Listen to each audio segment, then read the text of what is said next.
The True Courage of Erin Brockovich. Erin was worried. Did PG&E want to hide something? Were the people of Hinckley safe? Erin Brockovich is one of Julia Roberts' best movies. It follows the life of a smart young American woman with no husband and 3 young children. The movie has everything that a successful story needs. Lots of action, strong people, and a happy ending. But most surprising of all, Erin's story is true. Erin was in trouble. She had no money, no job, no husband, and 3 young children. Life is difficult when you are a single mother.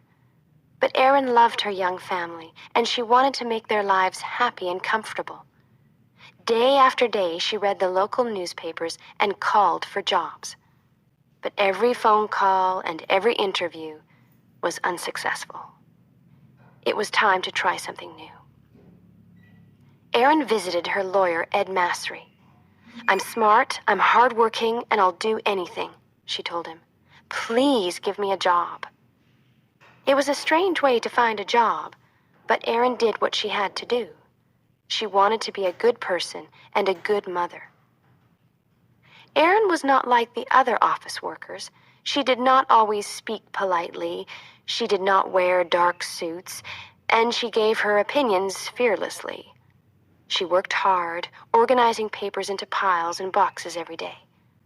But the work was too boring for a smart woman like Erin. Soon she started reading some of the letters in lawyers' papers to make her days more interesting. Erin was a careful worker, and she wanted to do her job well.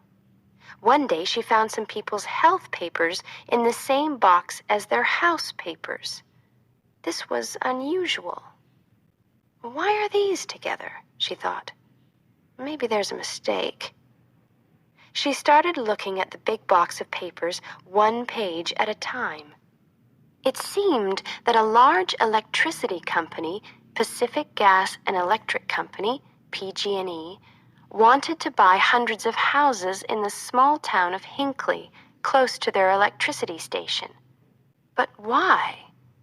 More importantly, why were the homeowners' health papers in the same boxes? It was a mystery. Erin could not sleep that night. She was worried. Did PG&E want to hide something? Were the people of Hinckley safe? Erin was already a busy woman with her own problems. She had little time to worry about other people. But deep inside, Erin felt that something was wrong. Could she solve the mystery? She needed more information. The next day, she spoke to her boss, Ed. With his help, Erin started looking more closely at the papers. Erin discovered more and more strange papers in the Hinckley box. She realized that there was a serious problem. She loved her family, and she wanted to spend more time with them. She wanted to see her children grow up. But people in Hinckley were very sick, and only Erin knew about it. She wanted to help. So she bravely decided to solve the Hinckley mystery alone. Erin visited people in Hinckley and spoke to them about PG&E, their houses, and their health. She wanted to find the true story. Erin was not a lawyer. She was friendly and interesting, and the people of Hinckley liked talking to her. They told her that PG&E was a good company. It made their water safe, it paid for their hospital tests, and it offered good jobs. But Erin was not so sure.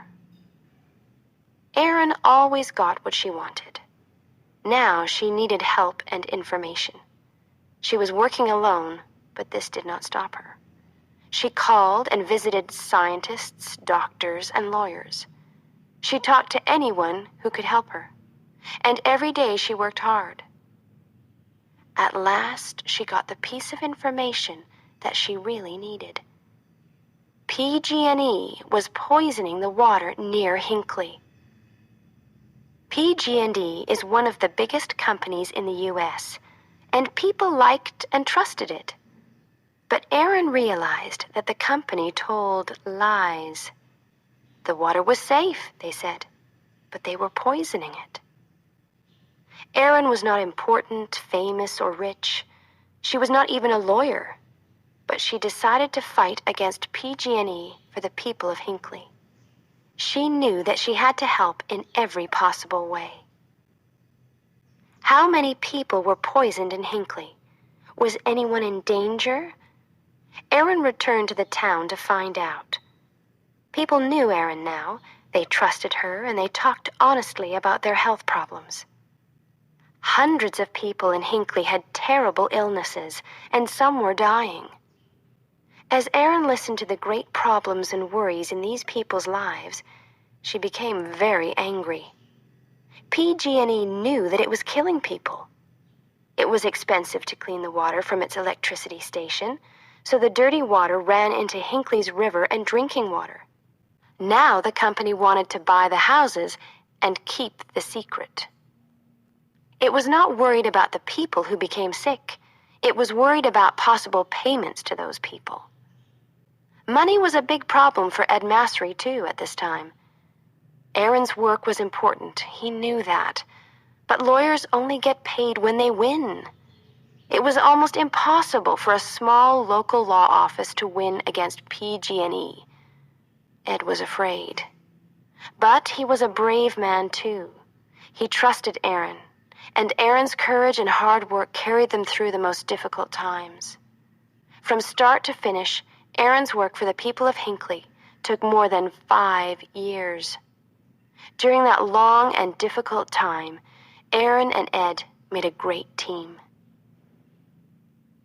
As Aaron talked to different Hinckley people, her name and face became famous in the town. She had to be careful, though. She did not want PG&E to know about her work. As more people told their stories, Aaron got the necessary information. She worked longer and longer hours. She still had a family to look after, too. Her body and mind were tired, but she knew that quick action was important. Finally, it was time to fight PG&E. Aaron and Ed sent 634 notices for lawsuits from their small office to the large, expensive offices of PG&E. It was brave, but was it crazy? PG&E was a dangerous enemy. Was this the end for Ed's company? When PG&E received the notices for the lawsuits, its lawyers immediately realized the danger. The sick people of Hinckley wanted a lot of money from the company. More lawyers were brought in on both sides. The lawsuits were too big for Aaron and Ed alone. But Aaron continued to work on them. The Hinckley people were her friends now. She truly loved them, and she knew more about their lives and problems than anyone. So Aaron, Ed, and the lawyers from other companies worked together to do their best for the people of Hinckley. After months of hard work, important lawyers in expensive clothes filled a small courtroom. PG&E bosses sat quietly in their chairs, trying not to look worried. Aaron was nervous and excited.